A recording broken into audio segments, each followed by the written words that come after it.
Hello everyone and welcome to Colours of Ostrava. We're going to have a very interesting session, I think. We have two very interesting men who really have rejected classical physics and classical scientific ways of doing things for something altogether more radical and more new, which sort of fits the way that we live. It's an absolute pleasure to be at Colours of Ostrava. It's my first time here and it's been so friendly and so fascinating, and we've had fantastic audiences, so thank you all so much for everything that you bring. So, thank you, thank you. My name is Juliet Russell and I run an organisation called Salon London and a festival called Also Festival, which is like Colours of Ostrava, but not as big and not as good, but is very good. So I'd like to just talk to you about our guests. So first of all, we have Dr. Amit Goswami, and he trained as a theoretical physicist, and he was a professor at the University of Oregon. And really what he's interested in, Dr. Amit Goswami. And really what he's interested in, please do sit, there's such lovely to have you. And really what his work is interested in is talking about the science within consciousness. And he looks at the quantum physics and the science of quantum physics, but looks at how really that can be applied to everything, that way of thinking and the sort of science of possibilities. And he's written books on this subject quite exhaustively, from everything from economics to creativity. So please, very warm welcome for Dr. Amit Goswami. I was very happy to have you. Thank you. And Dr. Amit Goswami will be joined by Bruno Marion. And Bruno is from France originally, and he's known as the futurist monk. And he travels the world, and he has done for many years. Really, his work deals with innovation and global trends. And he advises companies on innovation, on new ways of thinking.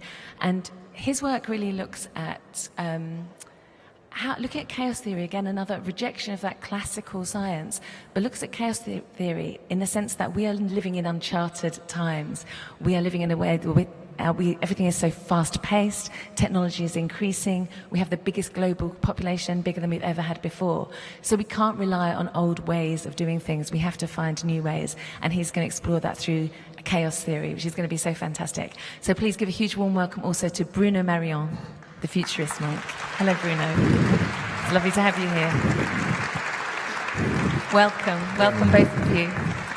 So how we're going to run the session is Dr. Amit is going to talk for 20 minutes, and then Bruno will talk for 20 minutes. We'll have a short conversation and, of course, a big conversation with all of you. So welcome, and Dr. Amit, I'll trust you to you. Thank you. Thank you, Juliet. I would like to start also thanking Kate Hummel, who invited me, and most of all, thank you.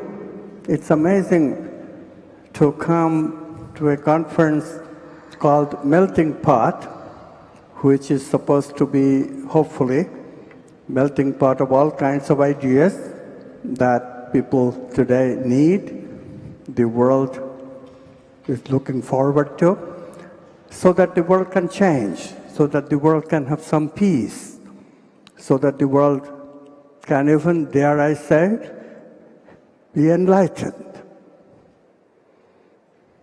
I really want to thank you. I mean, this is unexpected. In a place which is more like a fair, and here you are wanting to listen to quantum enlightenment. What does that mean? Even I sometimes wonder what has happened to science, how much progress we have made in these last 50 years. It's just totally amazing.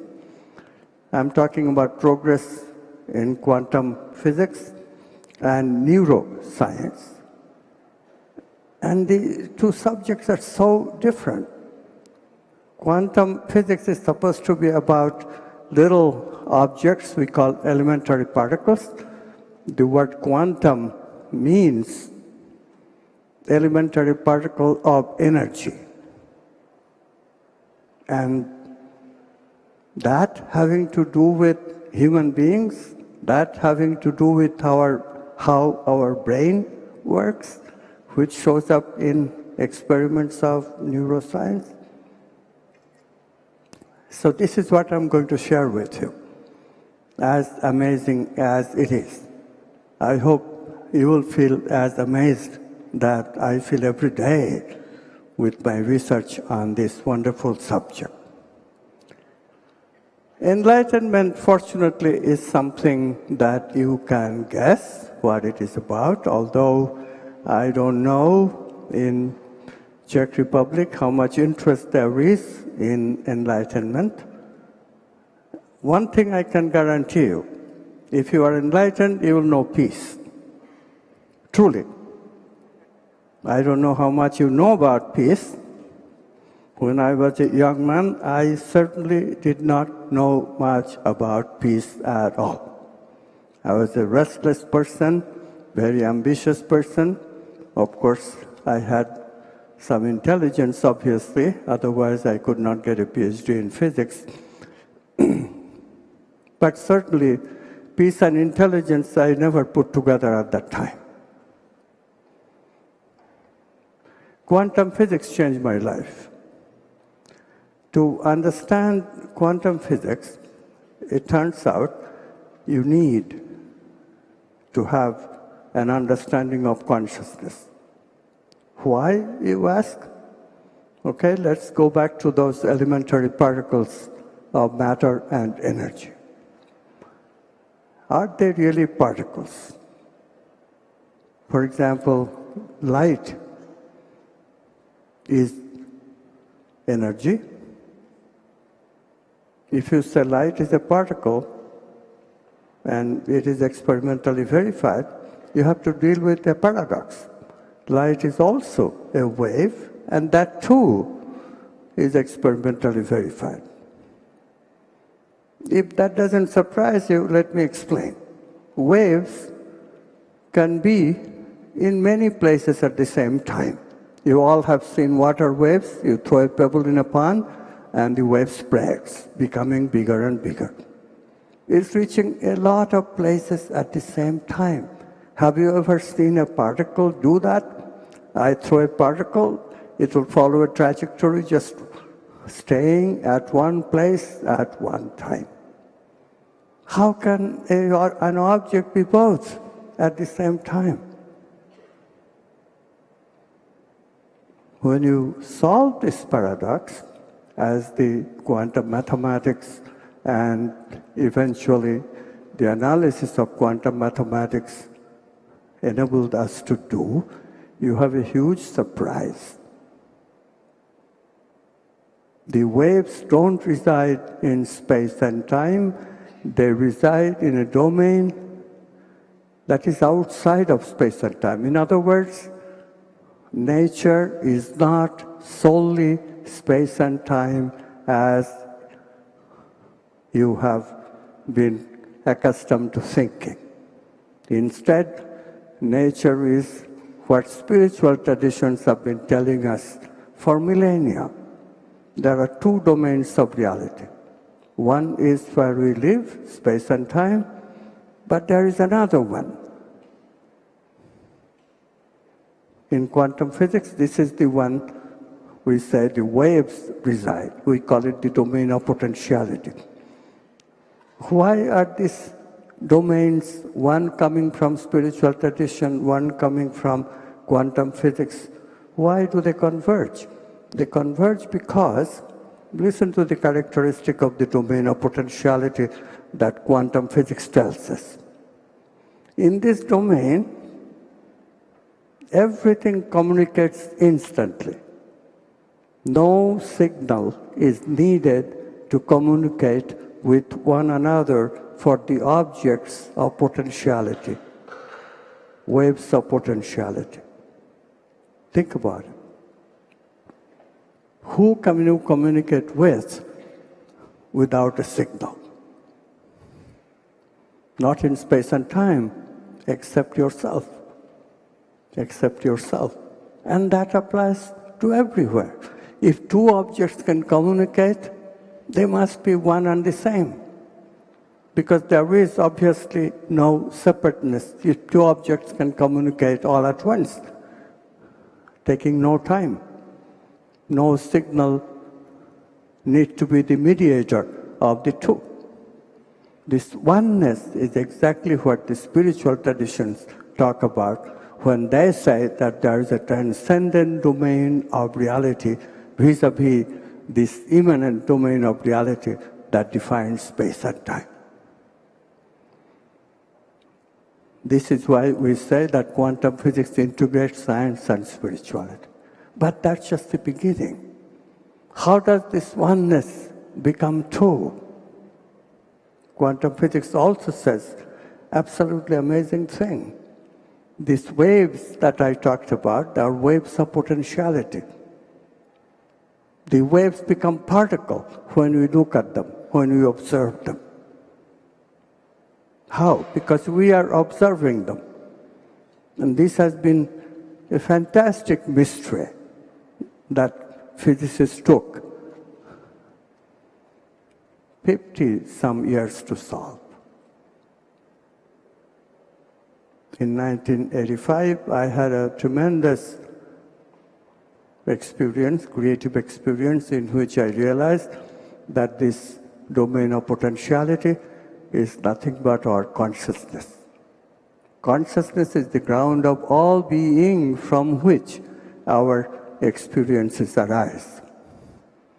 This is why that sign, consciousness does matter.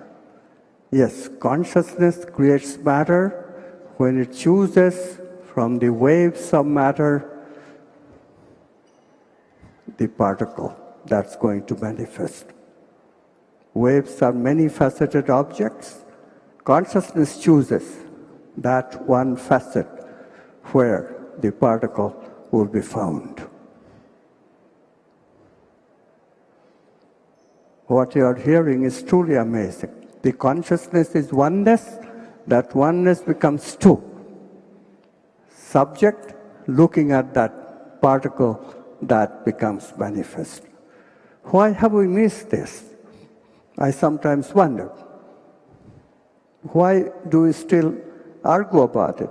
Listen to the experimental data which verifies this. In 1982, Alain Aspect, a French physicist, and his collaborators, they demonstrated in the laboratory that yes, there is such a domain, and that domain is the quantum domain of potentiality, where objects communicate instantly. There's no debate about it. This experiment now can be done by a graduate student in any physics laboratory. Then listen to this. This idea that consciousness splits into two, subject and object. You looking at an object, me looking at an object.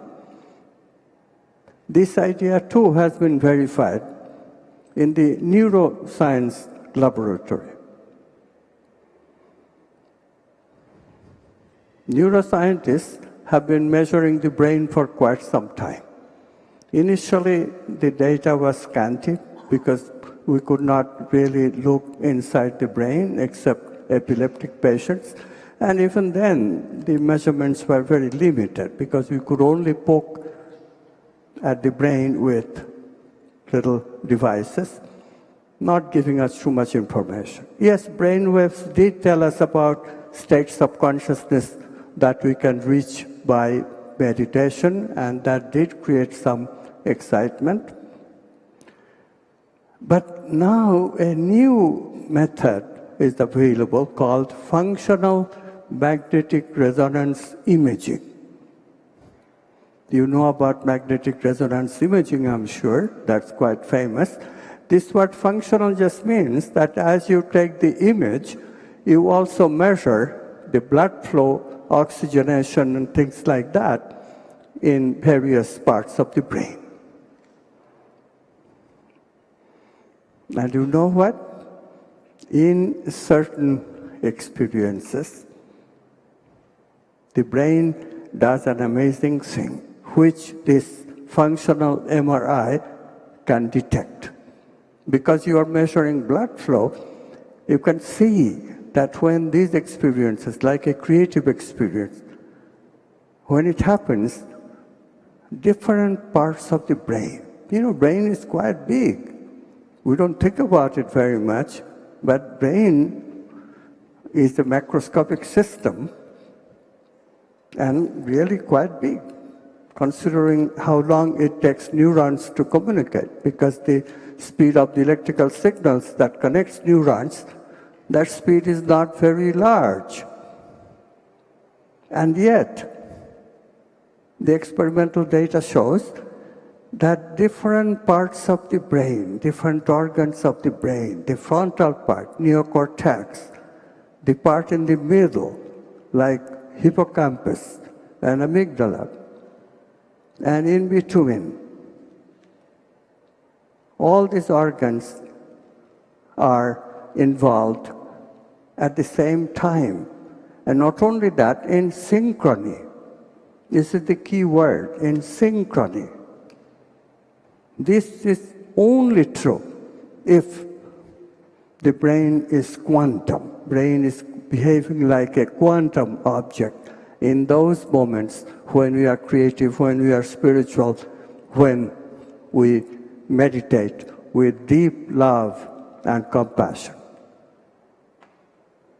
Not only that, for people who meditate long time, like 30 years, 30,000 hours of meditation, these amazing people, their brain shows that they are having these traits more or less in an ongoing way, because there is a remnant of having these creative experiences more often than not. The remnant is that the brain waves, which can be measured by electrodes put on the scalp, brain waves start oscillating at a frequency of 40 hertz or more, whereas ordinary people's brain wave doing ordinary tasks, the frequency is about 20 to 30 hertz. The higher frequency is called gamma wave. The lower frequency, ordinary people's busy frequency, waking frequency, is called beta waves. Why does the frequency jump like that? And if that jump is signature of brain acting all in different areas in synchrony, what does that mean? This is the biggest puzzle of neuroscience today. Now you put two and two together. Quantum physics says the unity breaks up into a subject and object. The subject, of course, is a phenomenon that arises in the brain. So when the subject is arising from the unity consciousness breaking up, that subject also would be a unity subject.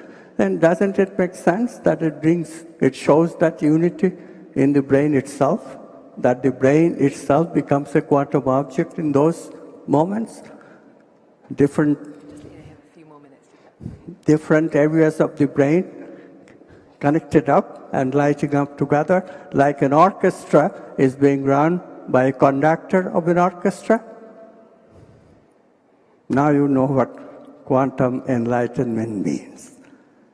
That is signature of a very interesting state that we call enlightenment. Enlightenment is nothing but looking at the world with harmony, with synchrony, with no separation between you and the world. That's what enlightenment is. And neuroscience is showing us that such people exist, not only showing us that, but showing us it is possible to approach that state with creativity. I've written a book called Quantum Creativity on it, but this new subject, quantum physics and neuroscience, the combined subject, is revolutionizing science, revolutionizing spirituality, and revolutionizing how we, you, ordinary people, should look at the world. We should no longer look at war as a viable human phenomenon. No need to resort to force in the Newtonian way to settle differences. In quantum physics, we don't do that. In quantum physics, we think, and the stuff goes into the unconscious. They mingle with other stuff that you put together to me, and that goes in the unconscious too, and the two join together, mingle together to give us a new answer which will enable me to influence you with complete peace. This is the quantum way of changing each other. This is the ideal way that we can make a melting pot for mutual transformation, right? If this option is available, who needs the old-fashioned Newtonian force that we have used for millennia to settle differences? We don't need that anymore. That's not civilized, that's not quantum, that's not us, that does not integrate science and spirituality. Realize that and be enlightened yourself. Thank you so much.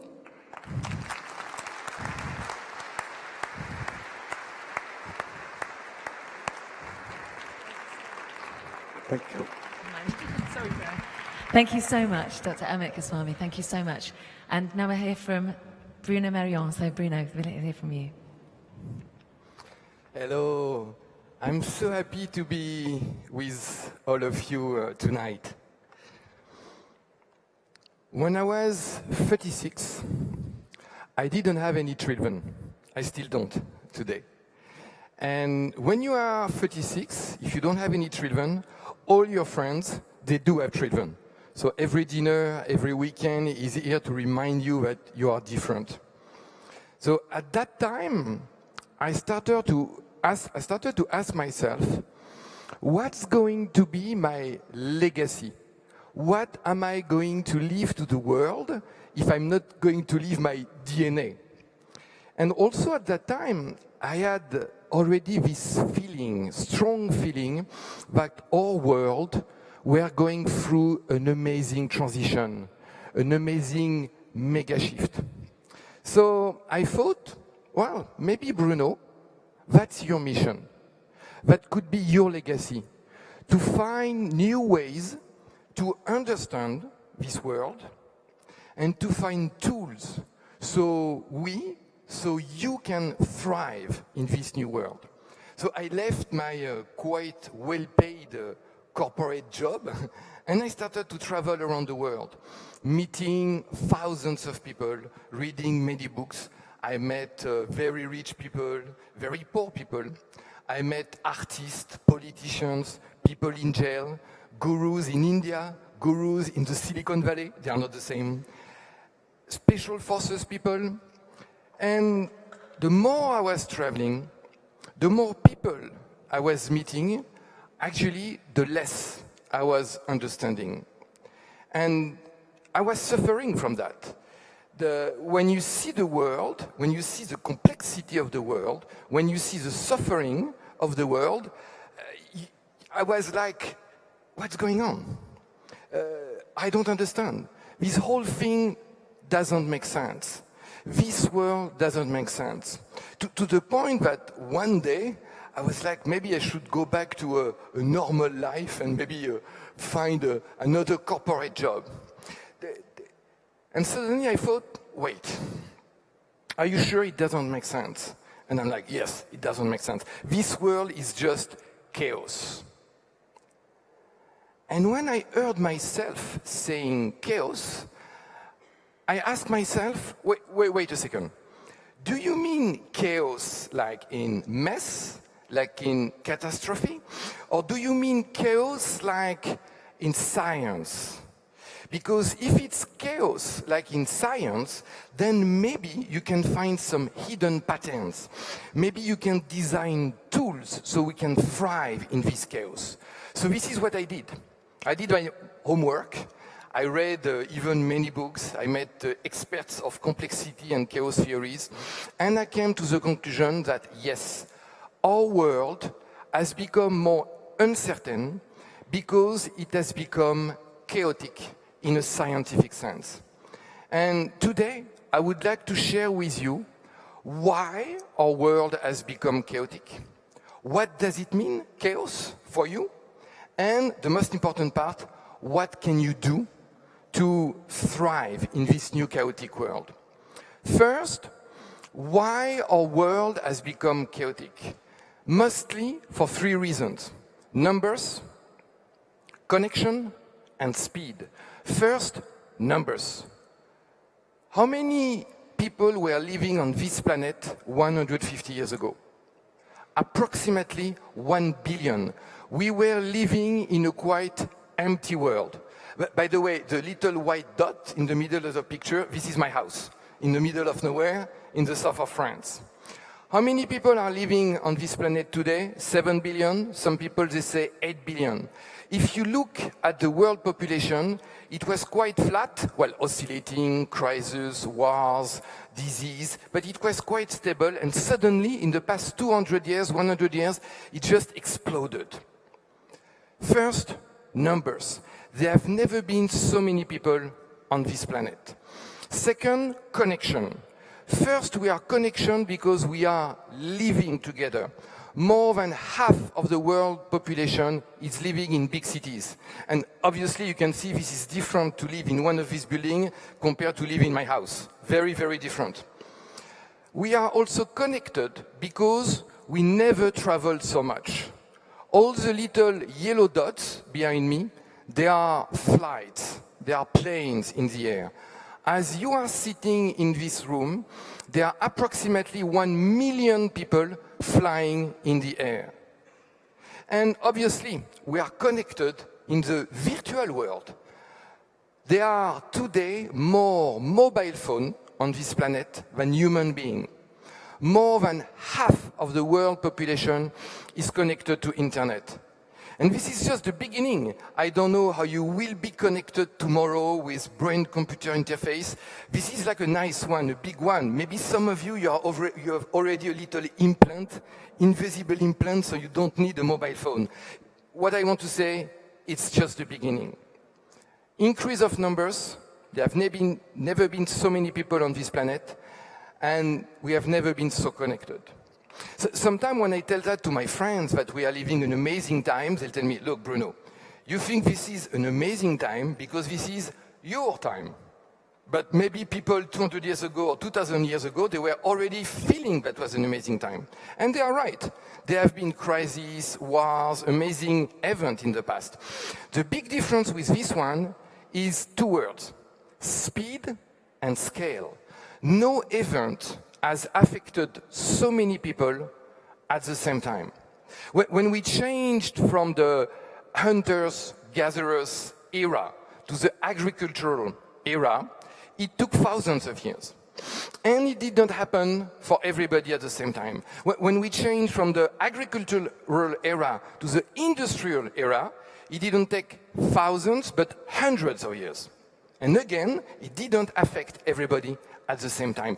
This transition to the, whatever you want to call it, internet age, information age, knowledge age, is taking what? 20 years, 30 years, maybe 40 years, less than a lifetime.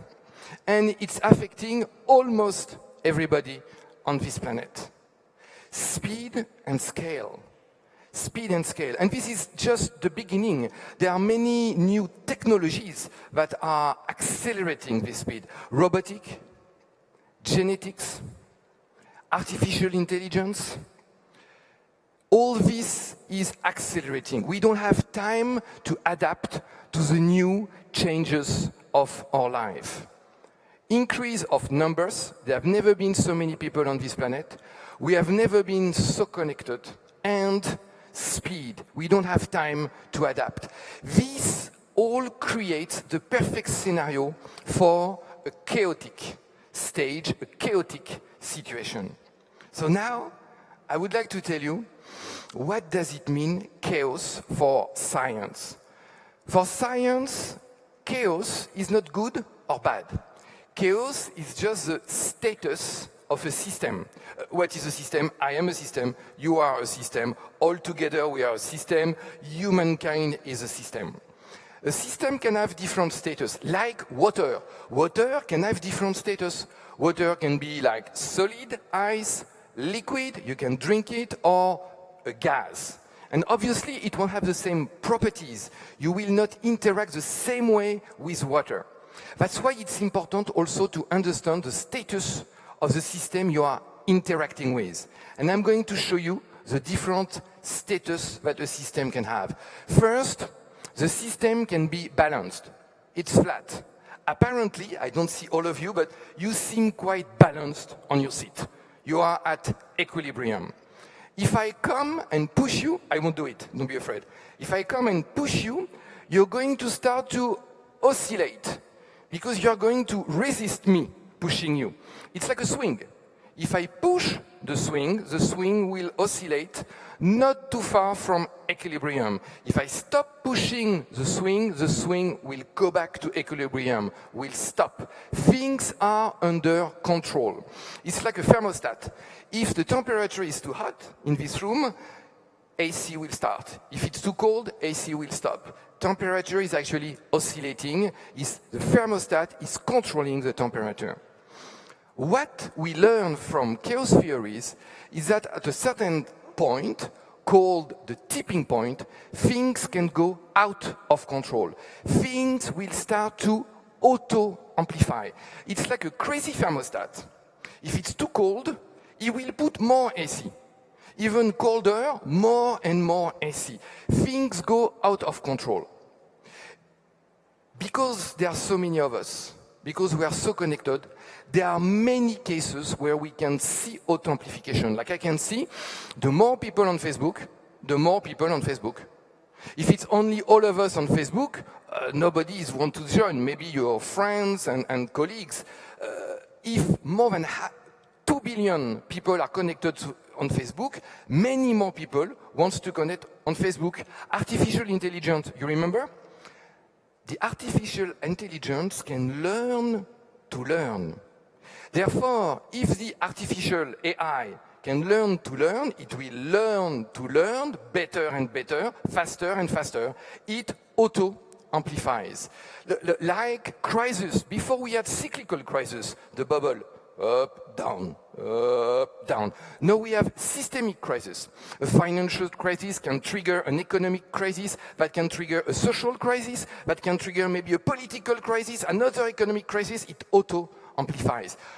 Tonight or tomorrow, if somebody asks you what is chaos, if you answer chaos is auto-amplification, you are quite good.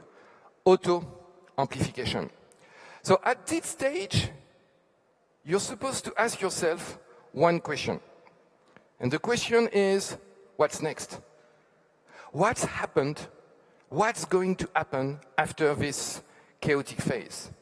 According to chaos theories, two things, and only two things can happen. There are good news and bad news. So I will start with the bad news so we can finish and work on the good ones. First, bad news. The system can collapse. This is the second principle of thermodynamics. Everything will go back to dust. The system collapses. Even civilization in the past has collapsed. We believe that one of the first cities to reach a population of 1 million people is Rome. When Rome collapsed, it took approximately 50 years to go from 1 million to 50,000.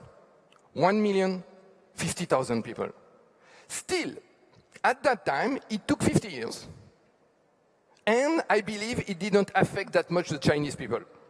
Today, because there are so many of us, and because we are so connected, I believe if there was such a collapse, it would not take 50 years. And it would affect everybody. That was the bad news. Now, let's look at the good news. According to chaos theories, a new system, a new equilibrium can emerge. This is called a breakthrough. A new system, always more complex, can emerge. So according to chaos theories, all this can collapse, all of what we know can collapse, and according to chaos theories, a new world, maybe where we can live all in harmony, where every kid could have healthy food, good education. This is possible according to chaos theories. And we are all the result of that, from the chaotic Big Bang to this beautiful room, to these beautiful humans. We move from the single atom to molecules, to the living cell, to a living organism, and to you. Well, by the way, that may not be the end. Huh? There may be a next stage. What I want to tell you is that chaos is a stage. It's not good or bad. It's when you can see auto-amplification. The first secret, the first hidden pattern that we are going to use in order to hack chaos to our advantage is auto-amplification. I would like to give you a second secret about chaos. Again, chaos is not mess. In life, you can have random things. Random is random.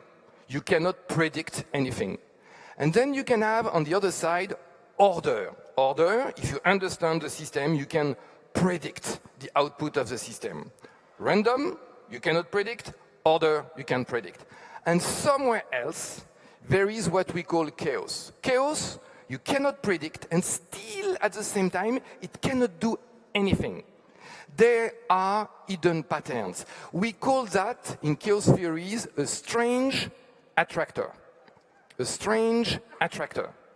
This is a strange attractor. It's called the Lorentz strange attractor. And as you can see, this is a little dot moving. This is a description of the system. And I'm sure you can see, well, at least a 5-year-old kid can see it, that the dot is never going to the same place, and at the same time, there is a pattern. Chaos is not mess. There is a hidden pattern. If you understand that, you can create your own strange attractor, and you can hack chaos. Two things that we are going to use, auto-amplification and the strange attractor. When you want to thrive in chaos, don't do complicated things. Whether you talk to the expert of chaos or complexity or special forces people who are facing chaos very often, they tell you the answer to chaos is simplicity. I'm going to give you two very simple tools so you can thrive in this new uncertain world. Have a vision, have a dream, and have small little process in order to use auto-amplification. First, a vision. The vision is your own strange attractor. Have a dream. Have a dream. Maybe tonight, or maybe not tonight, you're supposed to listen to some music tonight. But during the weekend or next week, maybe take 10 minutes, meditate, if you know how to meditate. If not, go and walk in a forest for 10 minutes, for 30 minutes, and try to think, what is my dream for next year? Or for 20 years, let's say for 1 year. Where do I want to be in 1 year? What do I want to have achieved in this coming year? And when you come back from the forest, write everything down in a positive way. Write everything down. This is going to be your strange attractor for the next year. Have a dream, and not everybody needs to be like Elon Musk. Your dream doesn't have to be to go on Mars. If you just want to be happy, to lose 10 kilos, to have a nice house, a nice family, that's fine. Just have a dream. First, have a vision. Second, have many processes. What I would call small rituals, small routines. The repetition of very small routines, because of auto-amplification, are going to create amazing things in your life. This is how we create breakthrough. Look at that. This is a thermite house. If you cut it, well, don't cut it, that would not be nice. The termites are very simple insects, I've been told. They have very limited amount of instruction, but just by repeating it, they can create very complex things. By the way, you are the result of the repetition of very, very simple things. 1 cell, 2 cells, 4 cells, to create yourself.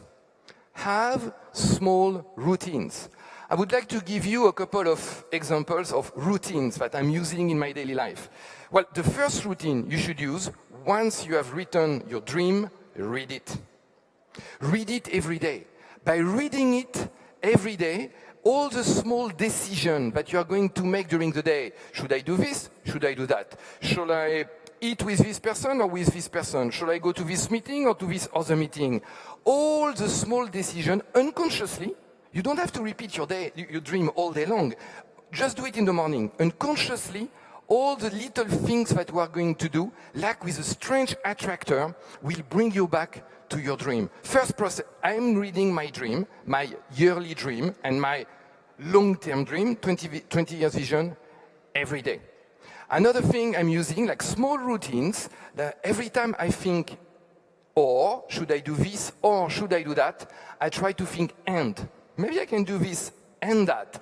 Every time, I'm going to give you my favorite routine that I do every day. This is my gratitude routine. Every morning, I try to find, and I always succeed, 3 things that I feel gratitude for. That could be something that happened to me, that could be for a person. It's been proven that if you do that after 3 weeks, you will feel happier. I don't know about you, but if somebody tell me, do this 30 seconds every day for 3 weeks and it will make you happier, I would try it. So please don't believe me. Try it. Try it. I have prepared a special gift for you so you can discover many, many more routines. And I've prepared a special web page. I'm going to show it to you later.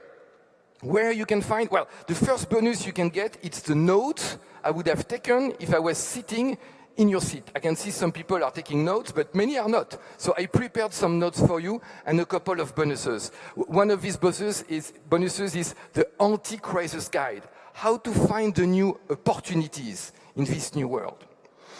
As a conclusion, I would tell you what is maybe the most important in my heart. It's to tell you that you never had so much power. And I can prove it to you according to chaos theories. In the past, in order to change things, you needed to be very powerful. That is to be very rich, to be the CEO of a big company, the prime minister or the president of your country, or many of us, and you could make a revolution. Today, because of this auto-amplification, a very small change can have a huge impact. In chaos theories, this is called the butterfly effect. So my question to you is, what do you do with this power? You never had so much power to change your life, to change your community's life, and to change humankind, if you want. Have a vision, have a dream, repeat it every day. Try to find some routines. In the past, to change the world, we had to make huge decisions. Today, to change the world, maybe you should be just nice to your family and your neighbors or your colleagues every day. And repeat it, and repeat it. Try it, don't believe me, and I hope when we meet again in 3 weeks or later, like me, you can say that chaos is your friend. Thank you very much. Thank you. Thank you. Thank you. A microphone on, please. Oh, thank you. Thank you so much, Bruno Marion. Thank you so much. How was that? Audience, you're allowed to speak. How was that? Yeah, was it interesting? No, I mean, both things. Is anyone else's mind blown? A little bit. Okay, I've got some questions. What I found really interesting researching both of you was that you'd rejected, or not rejected, but looked at how classical science had served us, but was no longer serving us. And I think that's something that you both share. And obviously you're both sharing having a scientific theory, which you then explore how we can make changes to our own lives through, or to our own economies, or whatever that might be. Bruno, you said something about, which I was really interested in, on adaptability and evolution, and the fact that now time is going so fast that we can't adapt and evolve in a way that maybe we would have done previously. And obviously with quantum, we'd look at that very differently in terms of evolution. I just wondered what both of your thoughts are in terms of how can we respond better or adapt more quickly and evolve more quickly? Is that even possible for us? So who wants to take it first? Well, from the quantum point of view, obviously, if we look at the world differently, namely from the Newtonian ways, which is fine for the macro objects, non-living objects of the world, but not the right approach for human beings, obviously, because we are conscious, and Newtonian physics cannot handle consciousness. It just leaves it out. So obviously we are conscious. The brain data is showing not only we are conscious, the brain can act in that same way of unity. Different parts are in synchrony as the domain of potentiality, which is unity, sujas. This leaves no doubt that the quantum worldview is the right way to look at the world. And when you do that, there's just no question that any response to any situation will be different. In the Newtonian approach, it's defense, it's fight. Those are the ways we respond. Negative emotional brain circuits are built into us, the brain. In the quantum approach, we say the response is obviously can be very creative, can be different than what the brain suggests. The question is, who is the boss, me or brain? And quantum worldview leaves you no doubt that you can be the boss, but you may have to transform, change a little bit using your creativity. But that too is your prerogative. You can be creative if you like, if you wish, and if you want to. So if you want to change yourself and become peaceful, you completely have the ability to do so. With the quantum worldview, there's infinite possibilities for you to choose from in order to change and compensate for this negative emotional brain circuits that gives us war, that gives us dominance over the other, completely unnecessary responses for a human being. So my question is that really, think quantum, be creative, be peaceful, and change the world. Thank you. And Bruno, your thoughts? Thank you. A lovely answer. Thank you. Thank you. I think that if you want to adapt to this new world, there are many things to do, like everything you said. And I would add to these two things. The first one, in this ever-changing world, you should learn to learn. You should learn to unlearn, that is to say, to forget what you have learned, and therefore you should learn to learn again. In the past, we would learn something at school, and it would be valid forever. But now, even talking about science, they are putting a new theory every 10 years, if not every year. So we need to adapt. Don't be stuck in your ideas. Learn to unlearn, and learn to learn again.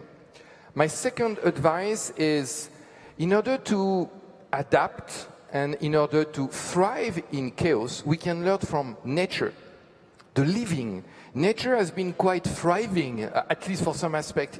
And one thing, nature, that's not the only thing.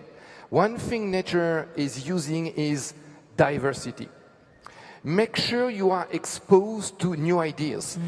Because of the bubble filter, information bubble filter, like on Facebook, Facebook wants you to read what you like, so you stay on Facebook. So if you are more on the left, Facebook will send you more posts on the left, so you will become more and more on the left. Same if you are on the right. Make sure you are exposed to people that don't think the same as you. Read books and be exposed to different ideas. Fantastic. So we can change anytime we want to. And to keep learning and to diversity. Very, very good lessons. Thank you. I'd really like to open it up to the audience. So if we've got a roving reporter with some questions for our lovely Bruno. Have you got a microphone there? Thank you. Any hands for questions? Fantastic. Hi again. My name is Yuri. Hi, Yuri. Thank you very much for your speech. It was amazing, both of you. Mr. Goswami, I have a question for you. Do you think that in the matter of quantum physics that it would be possible for our brain and the current status of our brain to achieve telepathy? To achieve what? To achieve? To make a telepathy. To transfer... Oh, to make us telepathic. Yeah, exactly. To make us telepathic. Brain-to-brain communication. Telepathy. Okay. Actually, we've done some work on that. You asked a very good question. This non-locality, the signal-less communication, or communication which is instantaneous, of course suggests the phenomenon of telepathy to you, because what is telepathy but communicating at once, catching each other's thought, right? So is it possible? Quantum physics and quantum worldview in general says that yes, it is possible for everyone to be telepathic with another, provided we interact and become connected. There is that entrance requirement, which is that you and I need to be friendly with each other. So, and actually keep that friendliness by meeting face to face. In other words, if we meet on the internet, that may not be adequate to establish telepathic communication between us. But if you and I, like we are talking now, and relating, in other words, you have peace in your heart, I do too. In this condition, if we try, we certainly could communicate telepathically. Yes. I hope that answers your question. Perfect. Thank you very much. Great. Do we have another question? Yeah.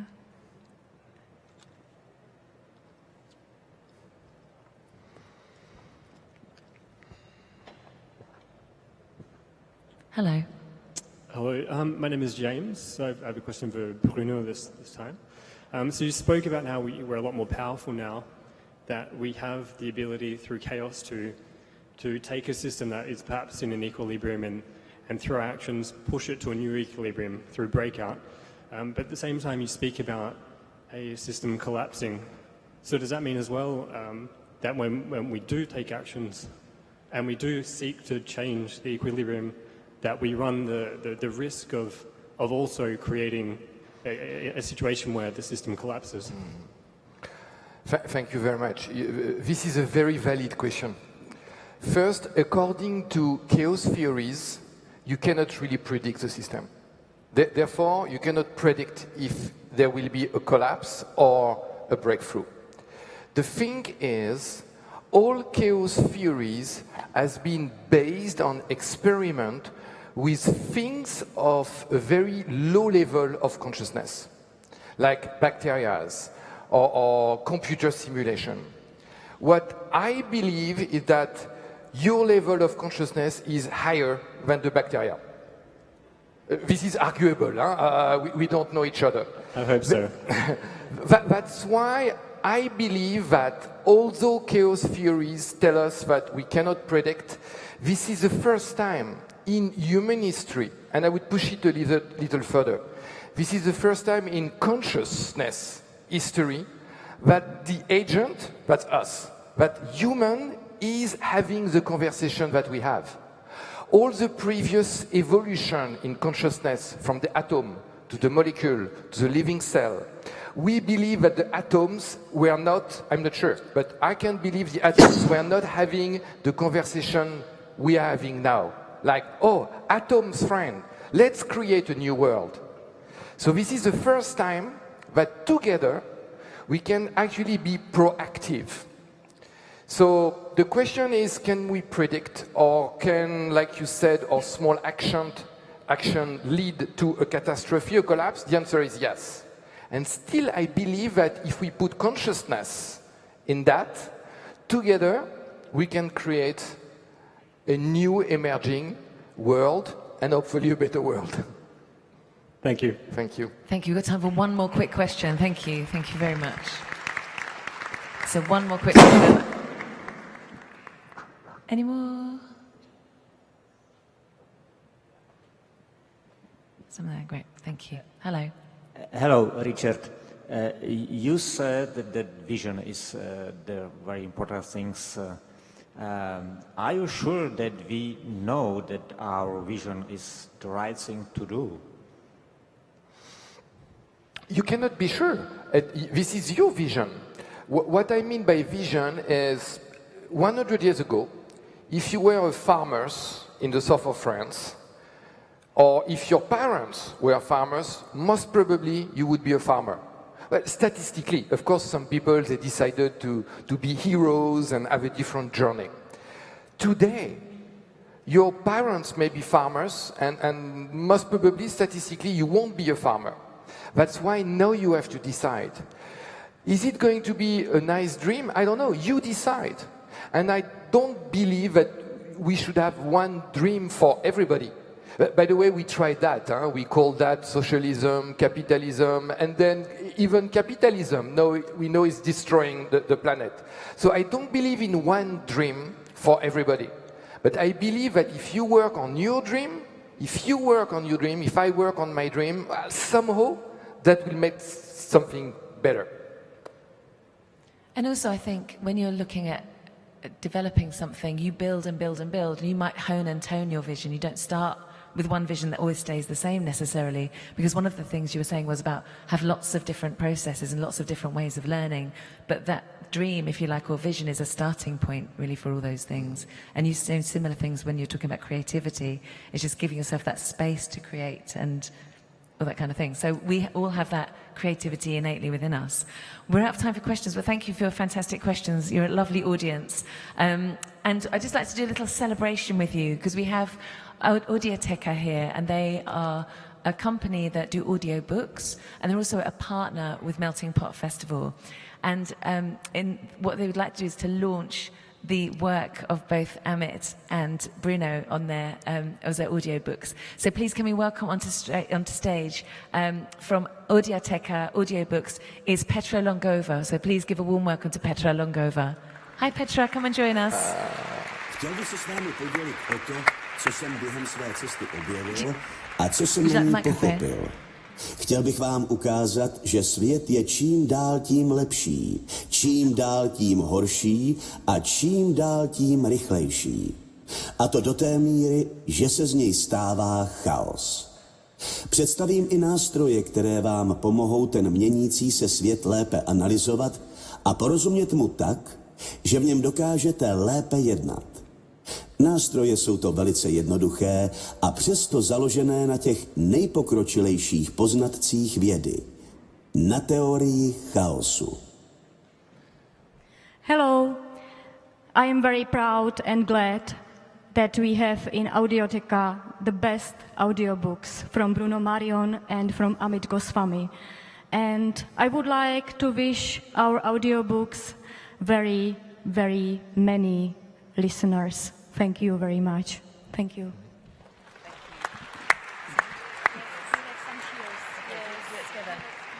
And here we have official launch. I'm sorry there's not enough to go around, but I'll save anyone with some. Okay, So, take another one. thank you. Oh, Bruno has one. Thank you. Petra, you have one. Thank you. So, cheers everyone, and thank you to Audioteca for your audiobooks. Thank you so much. Cheers. Cheers. Cheers. Thank you. And you can get both Amit's and Bruno's books available from Audioteca. And today, for this audience, you can also get Bruno's book, Chaos, A User's Guide, for free, which is very generous of you. Thank you so much. You've been an absolutely fantastic audience, and Colours of Ostrava is a wonderful festival. Thank you for having me. But also, more importantly, thank you so much to Dr. Amit Goswami and to Bruno Marion. Thank you so much. And enjoy the rest of your festival, everyone. Thank you.